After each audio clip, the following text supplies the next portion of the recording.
You've been waiting for this weekend since February. The weather finally broke. You've got the coffee in your hand, the garage door is open, and you're looking at the RV, or maybe the boxes in the shed, thinking about all the things you're going to get done today. You feel good, you feel capable. You've done this exact same spring cleanup for 30 years. But I know what you're not thinking about. You're not thinking about the air you're about to breathe when you move that first box. You're thinking, it's just dust. I'll sweep it out. I know you're thinking that, because that's what almost everyone thinks in that moment. That's what a man in Colorado thought last spring, right before a completely ordinary Saturday morning put him in an intensive care unit for 3 weeks. We don't like to admit that our bodies change after 50. We still feel like we're 35 on the inside. But the margin of error shrinks quietly. Today, we need to talk about a biological threat that lives in the spaces you trust the most. It's not about being afraid of your own backyard. It's about knowing the new rules of the game. Now let's talk about what is actually happening inside your body when you open that door. The air inside a space that has been closed all winter is heavy. It's still, and if mice have been sheltering there, which they do, seeking warmth and safety from the freeze, that air is holding something else. When you step in and start moving things, when you drag a heavy cardboard box across a concrete floor, you are doing something you can't see. You are aerosolizing particles. You are taking microscopic fragments of dried droppings and nesting material and launching them into the air you are breathing. Now, if you were 30 years old, your body would handle that breath differently. And this is the part of the conversation that usually gets skipped. We talk about the virus, but we don't talk about the host. We don't talk about you.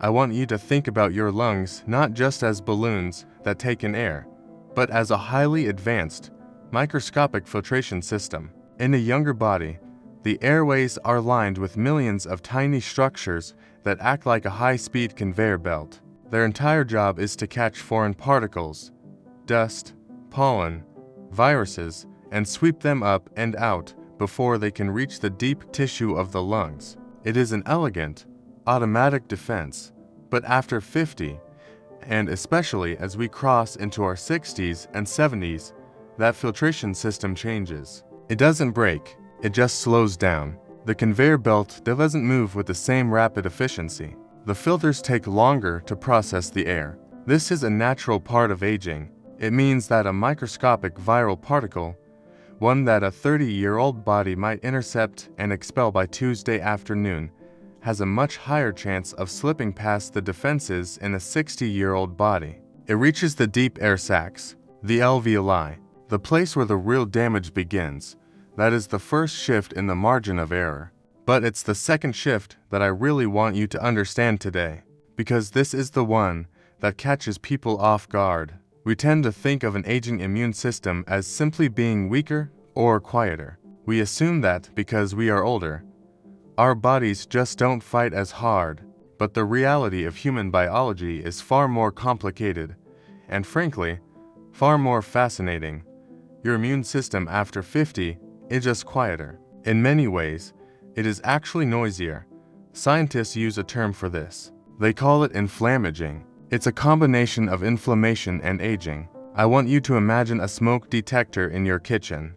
When it's brand new, it works perfectly. It ignores the steam from your coffee. But if a pan catches fire, it sounds the alarm instantly. That is a young immune system. But as that smoke detector ages, the sensors get a little dusty. The wiring gets a little sensitive. Suddenly, it starts going off when you're just making toast. It beeps when you boil water. It maintains this constant, low-level state of alarm. That is inflammaging. Your body develops a chronic, low-grade background inflammation as you get older. And here is why that matters when you are standing in a dusty garage in late April. When a serious threat like Hantavirus enters your system. Your body needs to sound a massive, targeted alarm. But because your internal smoke detector already buzzing in the background all the time, the real alarm gets muffled. The virus slips in, and your body struggles to distinguish between the background noise of getting older, and the acute threat of a lethal pathogen. This is why adults in their 60s and 70s can contract this virus and feel relatively fine for weeks. The incubation period can last up to a month. You clean the shed. You go back to your life. You play with your grandkids. You have dinner with your spouse. And the whole time, the virus is quietly replicating, slipping past the slowed down filters, hiding behind the background noise of your own immune system. When the symptoms finally do arrive, they don't feel like a crisis. They feel like the flu, a fever, some muscle aches. Maybe you feel a little more tired than usual. You sit in your favorite chair and tell yourself, I just need to sleep this off. But while you are waiting for the flu to pass, the virus is attacking the lining of your blood vessels. It is causing them to leak fluid into your lungs. By the time you realize it's not the flu, by the time you are struggling to draw a full breath, the window for early, life-saving intervention is already closing. I am not telling you this to make you feel fragile. You are not fragile. You have built a life, raised a family, and navigated decades of challenges. You are resilient. But resilience requires reality. You cannot protect yourself against a threat you do not understand, and you cannot play the game safely if you don't know that the rules have changed. The biology of your body at 65 is a different landscape than it was at 35. The margin is narrower. But once you know that, once you truly understand how your internal filtration system and your immune smoke detector have changed, you take your power back, because you stop relying on luck, and you start relying on strategy. Let's talk about the moment you actually open that door. You step into the RV, or you unlock the cabin for the first time since October. You look down, and you see it. The little dark grains in the corner, the shredded paper near the baseboards. Your instinct, the instinct of any responsible person who takes pride in what they own, is to clean it up.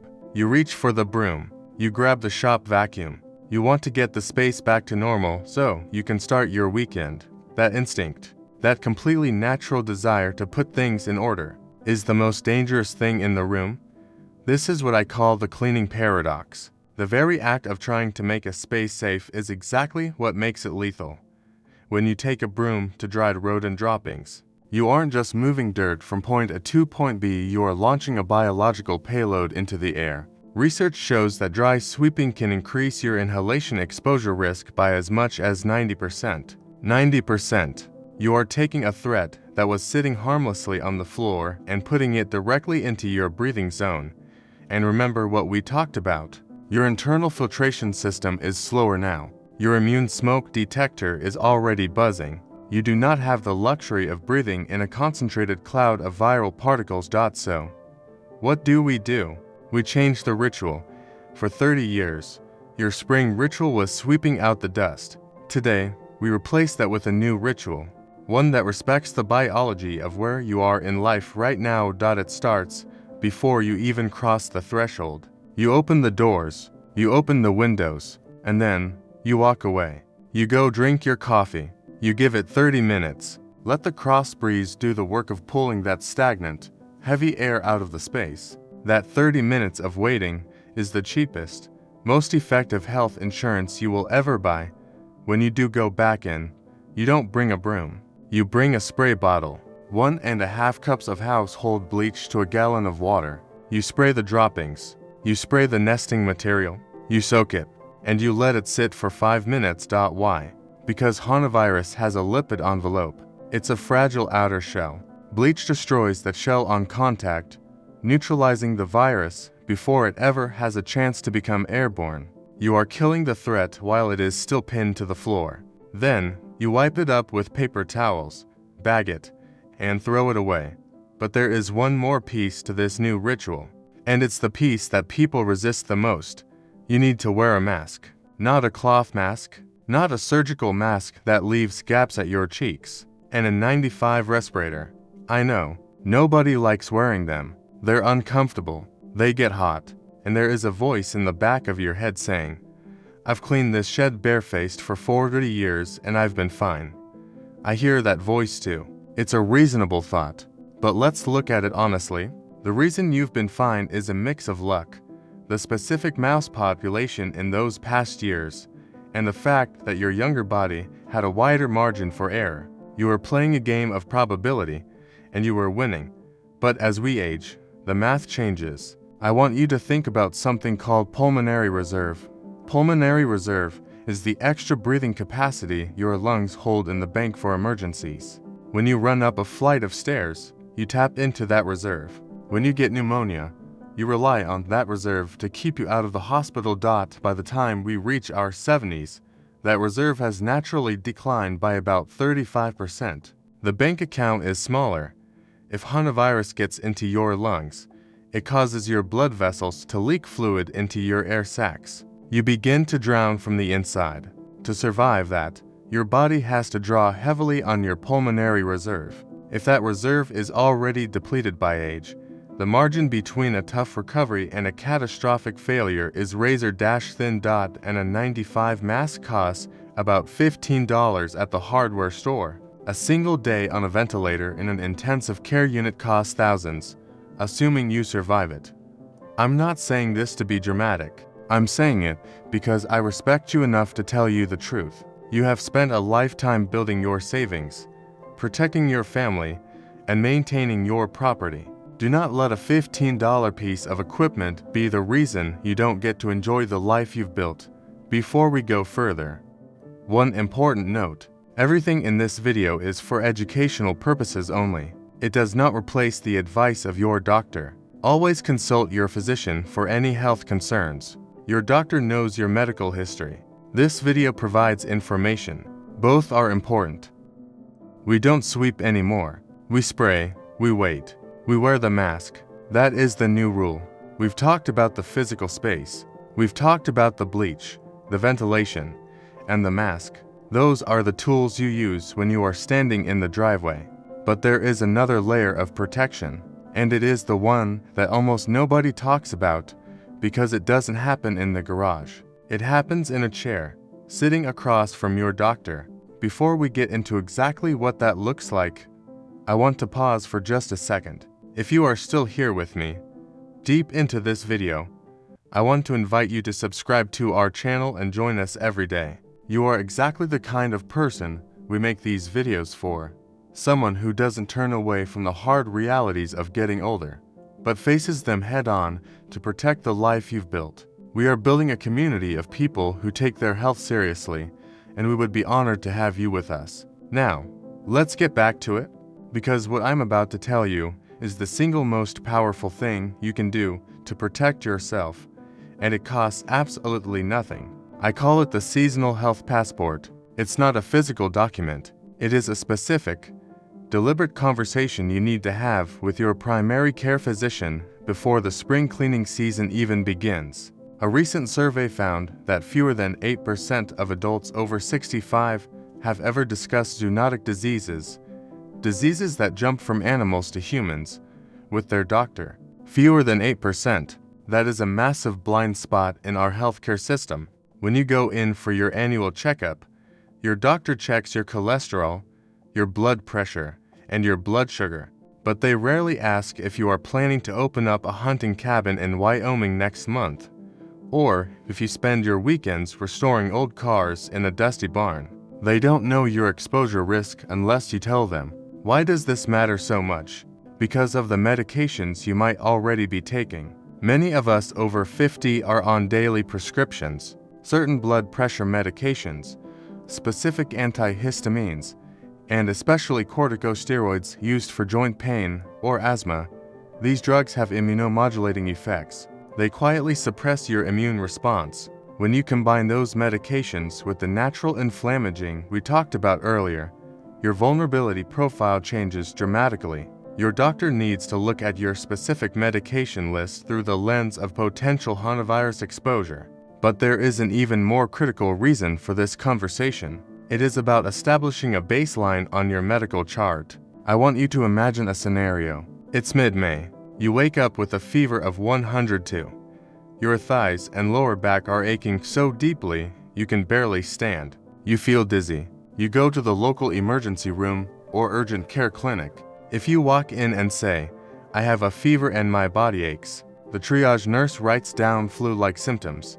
The attending physician, who is seeing 50 patients that day, looks at you and sees a standard viral infection.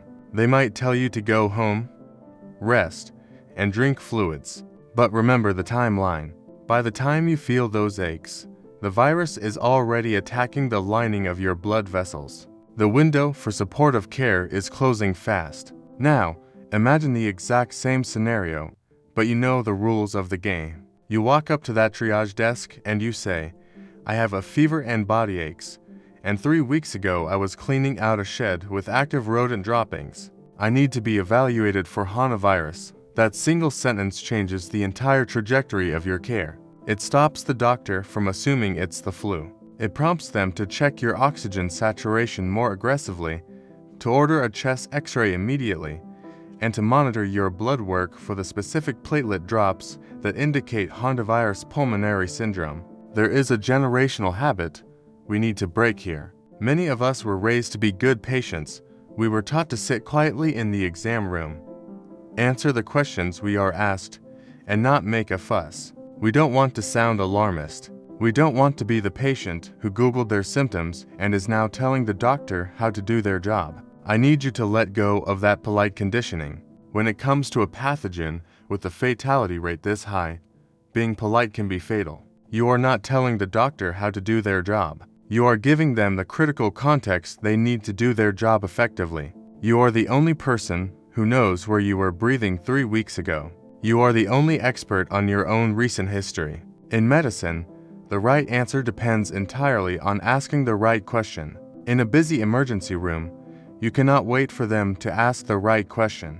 You have to hand them the answer the moment you walk through the doors. That is what the seasonal health passport is. It is the act of putting your exposure history on the record.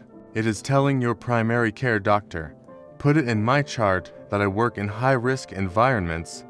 So, if you ever show up in an unable to speak for yourself, the physician pulling up your electronic medical record sees that warning sign flashing in red. The gap between people who survive preventable diseases and those who don't is rarely a gap in luck. It is almost always an information gap. You are closing that gap right now. Let me ask you something honest. Have you ever walked into a space, a garage, a shed, a basement, seen the signs of mice, and thought to yourself, "I will deal with this properly later," and then later never quite arrived? Most of us have. That is not carelessness. That is human nature. As we get older, we learn to prioritize our energy. We move toward immediate urgency and away from abstract risk. The problem with Hantavirus is that by the time it becomes an immediate urgency, the window for an easy intervention has often already closed.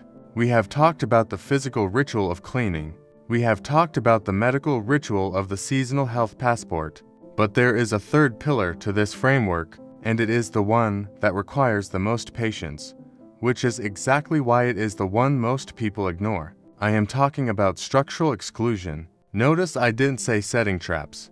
The approach most people take when they see a mouse is reactive. They go to the hardware store, they buy a dozen snap traps, they bait them with peanut butter, and they wait. They are addressing the symptom, not the source. A deer mouse does not enter your RV or your cabin because it wants to bother you. It enters because your structure offers exactly what it needs to survive: warmth, shelter from predators, proximity to a food source, and most importantly, an access point.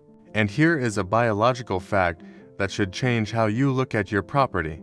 A deer mouse can compress its body and slip through a gap the size of a dime. A dime, if you have a structure that has not been specifically, deliberately sealed, you have access points. They exist around utility lines where the caulking has dried and cracked. They exist at the corners of garage doors where the weather stripping has worn away. They exist at the roofline intersections where different building materials meet and shift over decades of changing seasons. The foundational step for long-term safety, a comprehensive, hands-on inspection of the exterior of every building on your property. This is slow, detailed work. It means getting down on your knees with a flashlight. It means packing steel wool into crevices before sealing them with silicone caulk. It means using expanding foam rated specifically for rodent exclusion in the larger gaps. It means replacing the sweeps on the bottom of your doors. I know men who will spend 40 hours restoring the engine of a classic car,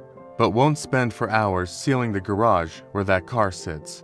We protect our investments, but we forget to protect the environment around them. These spaces, the workshop where you build furniture for your grandkids, the RV that holds the promise of the open road, the cabin where your family gathers every July, they are not just wood and metal. They are the architecture of your retirement. They are the reward for a lifetime of discipline. Allowing a preventable biological threat to compromise those spaces is a surrender of the peace you have earned. The CDC's data is unambiguous on this point. Structural exclusion is the single most durable, long-term strategy for reducing rodent presence in human living spaces. It does not just address the mice that are there today. It fundamentally changes the conditions that make your space attractive to future generations of mice. For adults who own rural property, vacation cabins, or any structure that sits unoccupied for the winter, a thorough exterior inspection before the first freeze, and another one before the spring thaw, is the most meaningful structural investment you can make. Think of your home, your cabin, your workshop as a sanctuary. You do not leave the front door wide open when you go to sleep at night. Leaving a dime-sized gap near the foundation is, biologically speaking, doing exactly the same thing. When you seal those gaps, you are not just keeping out a nuisance. You are actively managing your biological environment. You are taking control of the air you will breathe 6 months from now. We have covered a lot of ground today. We have talked about the slowing down of your internal filtration system. We have talked about the sensitive smoke detector of inflammaging. We have broken the cleaning paradox, and we have armed you with the exact words to say in an emergency room. If you implement even half of what we have discussed, you are already operating with a level of protection that 99% of the population does not have. You are no longer relying on luck. You are relying on strategy. But there is one final piece to this puzzle, and it is the piece that connects everything else. It is the reason why a shed that was perfectly safe to clean for 15 years can suddenly become a lethal environment in year 16, even if you haven't changed a single thing about how you clean it. It has nothing to do with bleach. It has nothing to do with masks. And it has nothing to do with your immune system. It has to do with what happened in a small, rural hospital in New Mexico in the summer of 1993. A young physician noticed a pattern that made no sense. To patients, both young, both previously healthy, both dying of a rapid respiratory failure that defied every medical textbook she had ever read. She didn't have a diagnosis. She didn't have certainty. But she had the discipline not to look away from something that felt wrong. She picked up the phone and called the CDC. What the investigators found when they arrived didn't just solve a medical mystery. It revealed a terrifying, invisible mechanism about how the weather outside your window right now is quietly changing the biological math inside your garage. They discovered that the risk of this virus is not static. It is a living, breathing equation. And right now, across significant portions of the United States, that equation is shifting again. If you don't understand what that young doctor saw in 1993 and how it applies to the rain falling in your backyard today, all the preparation we just talked about might not be enough. I am going to tell you exactly what she discovered and the final, profound shift in mindset you need to make to protect yourself this season. What the investigators found in New Mexico in 1993 was not just a new virus. They found an ecological trigger. The winter leading up to that summer had been unusually wet. The El Niño weather pattern had dumped massive amounts of rain on the region. That water led to an explosion of plant growth, specifically the pinnon nuts that deer mice rely on for food. With an endless food supply, the mouse population didn't just grow. It multiplied by a factor of 10. 10 times the mice meant 10 times the droppings, 10 times the nesting material, 10 times the invisible viral load in every shed, every barn, and every cabin across the Southwest. The people who walked into those spaces that summer hadn't changed their habits. They were doing the exact same chores they had done for decades. But the biological math inside those spaces had been radically altered by the rain that fell 6 months earlier. That is the living equation. And that is why I am talking to you about this today. Because right now, across massive portions of the country, we are seeing those exact same weather patterns repeat. We are seeing unusually wet winters followed by warm springs. The deer mouse populations are expanding again. The viral amplification is happening right now, quietly, in the dark corners of the spaces we trust. The shed you cleaned safely for 15 years is not the same shed this spring. The environment has changed. And because you are over 50, your internal environment, your filtration system, your immune response has changed too. When you put those two shifting equations together, the old way of doing things is no longer just a habit. It is a hazard. But here is the profound truth about everything we have discussed today. None of this is meant to make you afraid of your own life. Fear is a terrible strategy for longevity. Fear makes you shrink your world. It makes you stay inside. It makes you abandon the projects and the places that give your retirement meaning. The goal of this channel, the goal of this entire conversation, is the exact opposite. I want you to open the cabin. I want you to restore the classic car in the barn. I want you to pull the RV out and take that trip you've been planning since you were 40. But I want you to do it with the quiet, unshakable confidence of someone who knows exactly how to protect themselves. Protection doesn't look like panic. It looks like 30 minutes of patience while the wind clears the air. It looks like a $15.95 mask resting on your workbench. It looks like a spray bottle of bleach solution. And it looks like a 5-minute conversation with your doctor that puts your exposure history on the record. These are small, almost invisible acts of discipline, but they are the acts that keep you out of an intensive care unit. They are the acts that ensure you get to enjoy the life you spent 50 years building. You have spent an hour with me today. You sat with uncomfortable truths about aging, about biology, and about the invisible threats in our environment. Most people don't have the stomach for that. They click away. They choose the comfort of denial. You didn't. You stayed.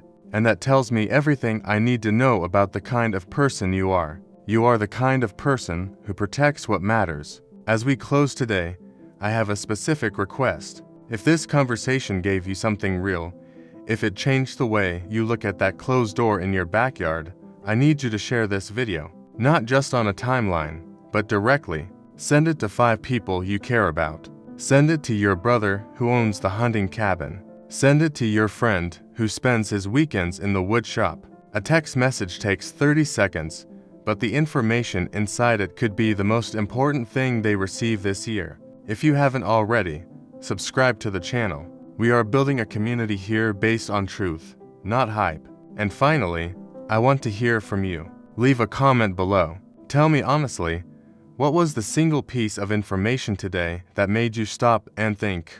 What are you going to do differently this weekend? And what biological or health reality do you want us to decode in the next video? I read every single comment. Your experience shapes where we go next. Take care of your spaces, take care of your body, and I will see you in the next video.